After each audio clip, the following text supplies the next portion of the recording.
Hi guys, welcome back to my channel. If you're new, my name's Hayleigh and I'm so happy that you're here. A few days ago I posted a question box on my story asking you guys to ask me questions about content creation. I've been getting a lot of DMs and just messages from people individually asking how do you get started, all the questions about content creation, working with brands, all that good stuff. And I got an influx of questions, so I just thought I would do a deep, in-depth video for you guys. I've done a few other videos in the past revolving around my journey, working with brands, getting PR, that kind of stuff, but I have learned so much more. I have gained a lot more followers and a lot more experience, and I just thought I'd give you guys, answer as many questions as I can in this video. I know there's also a lot more in-depth detail that I could give, so I'm just gonna cover everything that I can, and if you have any further questions, definitely leave them down below. But yeah, let's get into the video.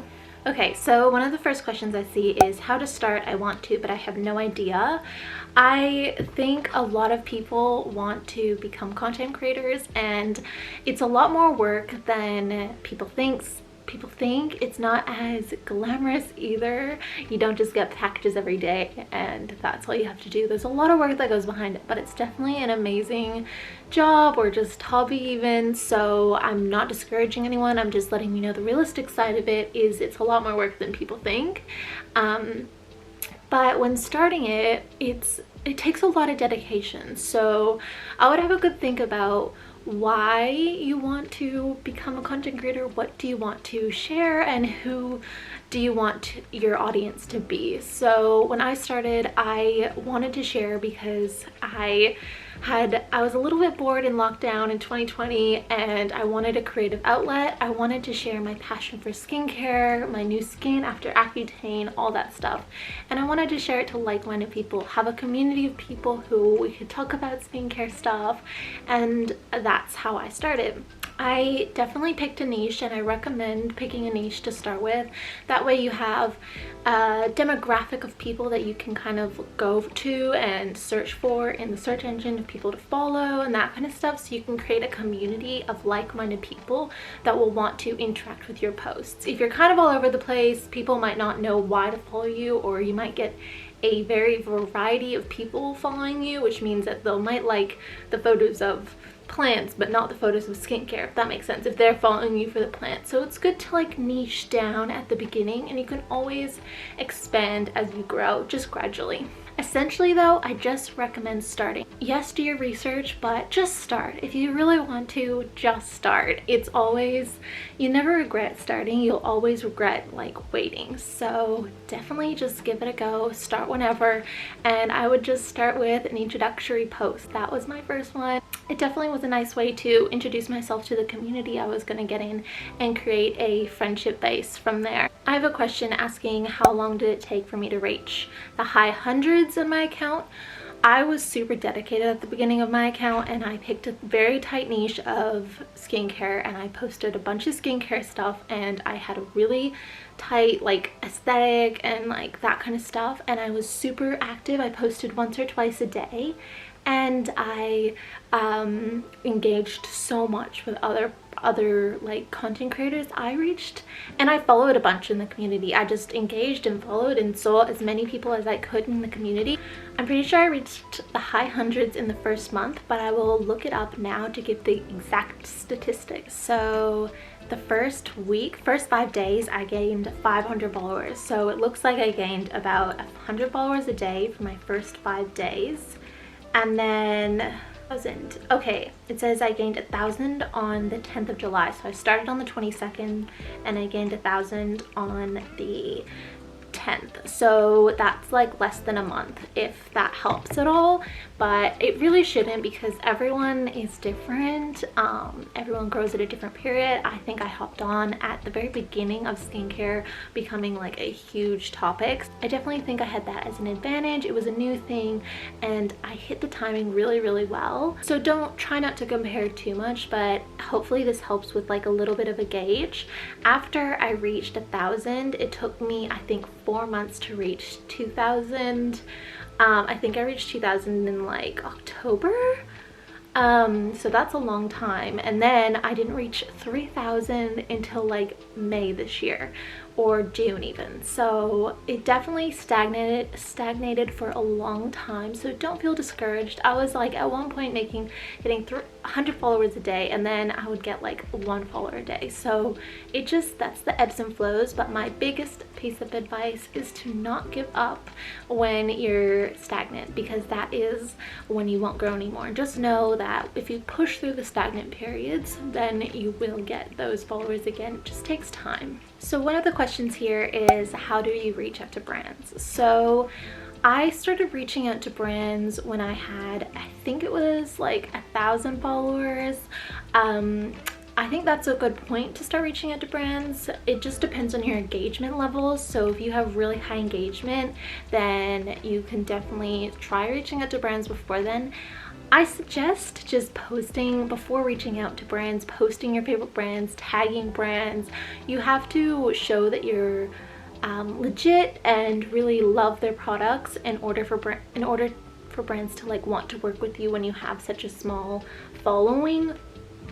I think it's really important to be honest with yourself and just not be too desperate, and really just not be in it for the money or the brands. I definitely had no idea that I would get so many products sent to me, and I definitely didn't start it for that. So I think if that's what you're doing, is you're just starting for content creation because you want to work with brands, it's a lot harder than it looks, and it takes a lot longer than you think it will. So I definitely encourage you to start it for passion and fun, and not worry about working with brands, and just take photos of what you want, take photos of products you love and clothing pieces that you love, whatever niche you're in, and tag the brands that you want to work with, because that is the most like authentic and genuine way to work with brands. And that is what I've done. One of my dream brands was to work with Summer Fridays, and I only have just gotten a collaboration with them, but that's after like many times of like tagging them in my content and doing different posts featuring their products. So it just takes it just takes time, and I think brands really value like genuine and authenticity. So I wouldn't reach out to too many, and I would just pick the ones that you really want to. In regards to what to say when reaching out to brands, I would start with, hi, my name is blank. I am a content creator who is really passionate about skincare, fashion, whatever. I have followed your brand for years, and I'm particularly in love with like your summer collection or your blushes or your face masks or something, and I would love an opportunity to collaborate because I feel like it would really resonate with my audience. And you can give statistics if you want. I used to, I don't need more. But yeah, and then you go, thanks so much for the opportunity, or something like that. So it's just like a short, sweet DM, email, just saying how much you love the brand, their products, and that you'd like an opportunity to collaborate.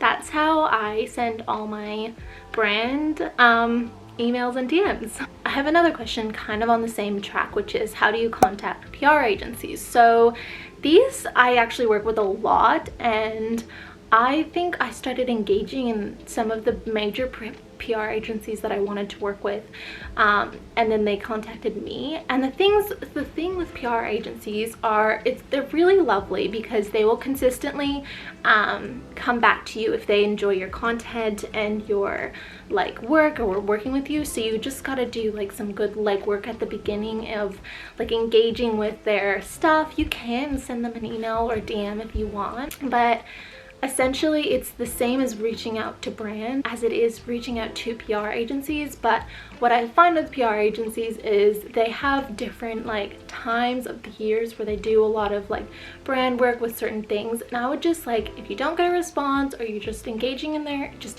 content, and eventually they'll contact you for a collaboration at one point or another. Working with PR agencies is really amazing too, because it helps build like a connection. Once you've built that connection, once you've worked with them a few times, they'll tend to continue to want to work with you, and I think that's really lovely. So it's really important to be professional and just really like polite and grateful when working with them, but also you can stand up for yourself too. I know a lot of the times people, PR agencies don't love paying for content, which is tough because you know the brands have money because they're paying for an agency, and I think it's a little sus that sometimes like they kind of take advantage of small content creators because they're obviously getting paid and you're doing the legwork. If you know what that means, you're doing all the content, you're putting it all out there, and I think that there needs to be some like level of standing up for yourself. So don't worry if you say no to a couple PR agencies, because that's okay. You need to understand your value, and sometimes they just don't value you, and that's unfortunately the case. So a question that's kind of not related to brands or PR is, what do I shoot with? So when I first started, I shot with my iPhone, and I think that's how most people start. I have a photography background, so I actually have some really great cameras. I used to do photography during high school. My mom's a photographer, so I have a lot of experience in that area, but I just started with my iPhone because I really enjoyed doing quick snaps, and I just like the kind of casual look of it. Now, however, I do use professional cameras just because I kind of want more of a professional look, and the more money I get paid for my collaborations and stuff, the more like quality I kind of wanted to put into it. I invest like all my money that I make out of content creation back into it so that I can create the best kind of content that I can, and that's why I feel like it's constantly improving, because I just am really wanting to up my level as I up my prices, and that kind of, yeah, that's what I do. So now I use my Canon 1DX. It's my mom's. I have such a privilege to use that. I use the Fuji AE3, I believe, and sometimes I use the G7X Canon as well. Sometimes I use my iPhone, but it is very rare for me to do that. So yeah, that's what I use at the moment. Another question is, what are things that really helps get you more followers from your experience? I really think posting consistently, following people, new people, and engaging in their stuff helps. Engaging in people that you really enjoy and they'll follow you. Diversifying your platforms. I think this has been a huge one for me. I don't just use Instagram. I use TikTok and YouTube and Instagram, and I work really hard on all of them, and I have separate audiences on all of them that kind of mesh, because like now, if you're watching my YouTube video right now, make sure to follow Hayleigh, Habits of Hayleigh on Instagram, and you can see more of my content there. So I'll do that a lot. So if my YouTube followers, go follow me on Instagram, and then I plug my YouTube on Instagram, and then I plug my Instagram on TikTok. They all just kind of mesh. So I definitely recommend diversifying your platforms and being consistent with your content on there, because that will really help grow all your platforms overall and will really help you gain more followers. As of right now, that is the most effective way that I am gaining followers, and how I have a consistent stream of new followers coming in.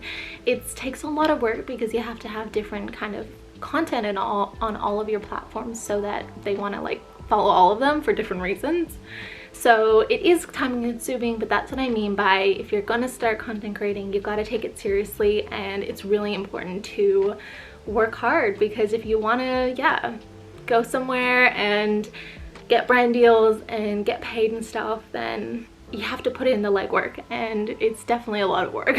Okay, so I have a few questions about how do you get paid, what are media kits, all that kind of stuff. So I'll kind of talk about that now. A media kit is essentially a resume or a portfolio or something. I kind of consider it as a resume.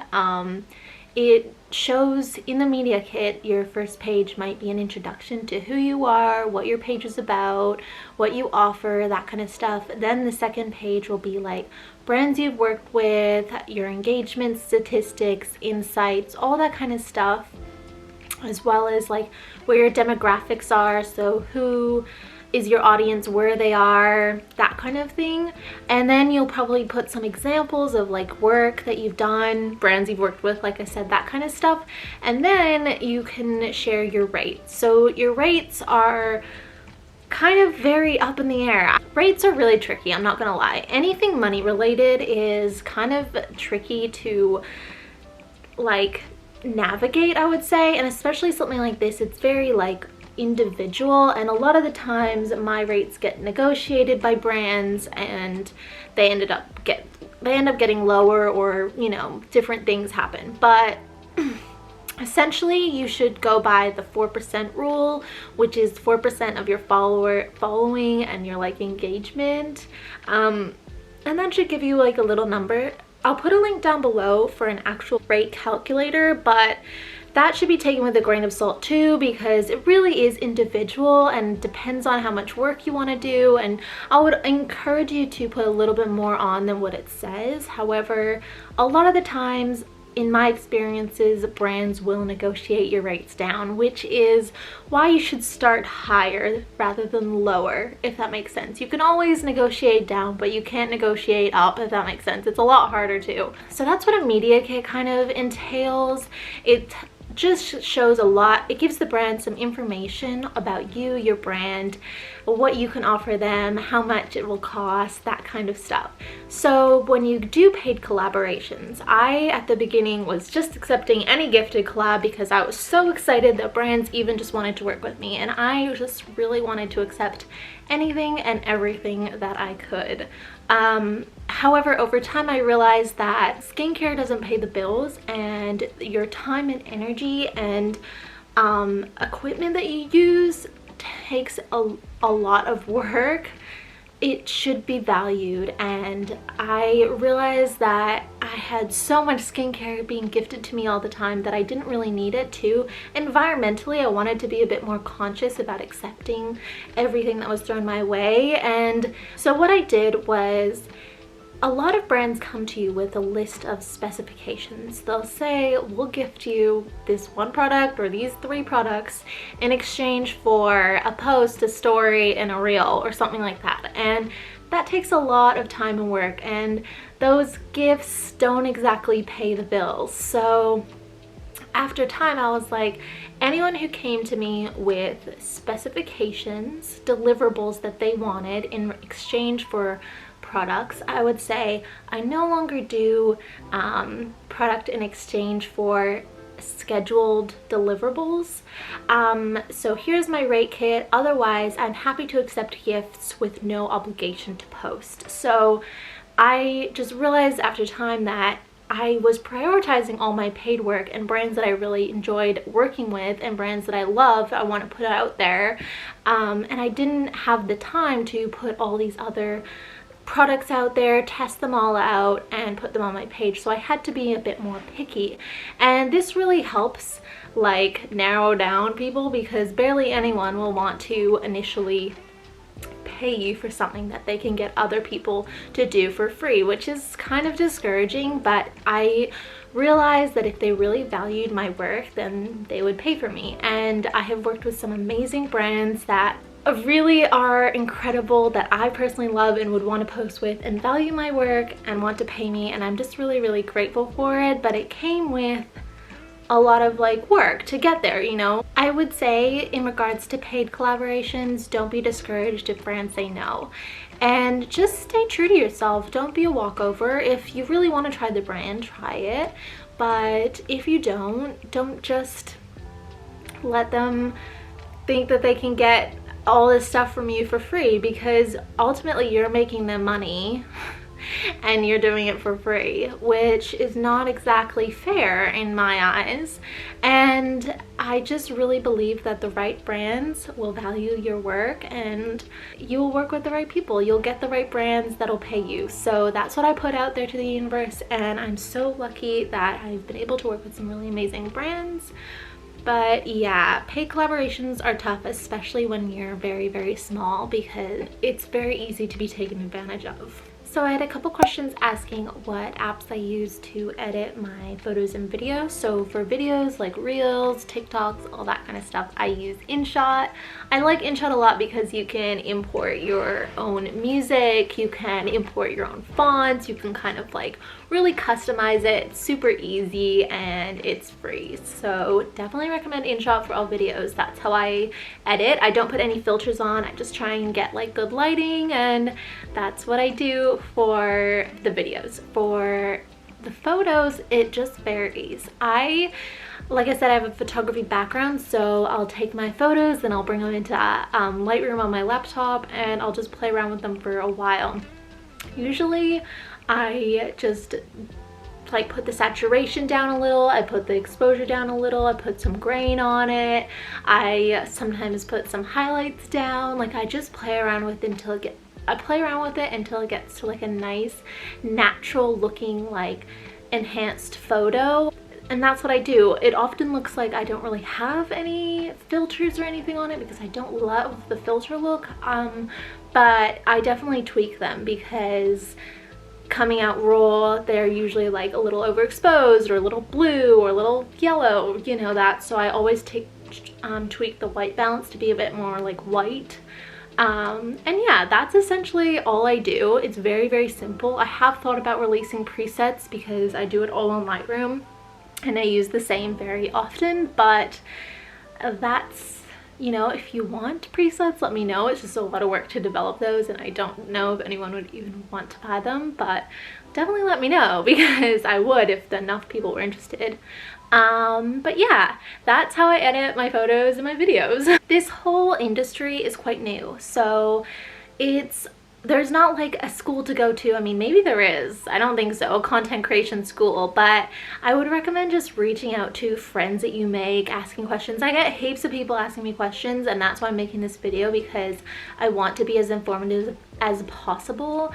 I also would love to maybe write an ebook one day to give you like a little blueprint on the beginning stages of content creation, because I've learned so much that I wish I had when I started, and I just think it could be super helpful because I know more and more people want to get into this industry, and it's new, it's difficult. It just like you learn by word of mouth, and if I had like a little course that I had taken or a little book to read with step-by-step instructions on what to do and what to say and how to engage with brands and all that stuff, it would have been a lot easier. But it's all experience now, and I'm really grateful. As I said, I'm always here, so please feel free to DM me. This is a very safe space, and I'll always be here to answer your questions. I hope this covered everything that you wanted to know. If there are more questions, please leave them down below or DM me directly at Habits of Hayleigh on Instagram. Follow my TikTok, Habits of Hayleigh. You know, check me out everywhere. I am just loving making content for you guys. This is seriously the dream, and I feel so grateful that you're here following along on my little journey. And yeah, hope you all have a wonderful rest of your day, and I'll see you in my next video. Bye guys.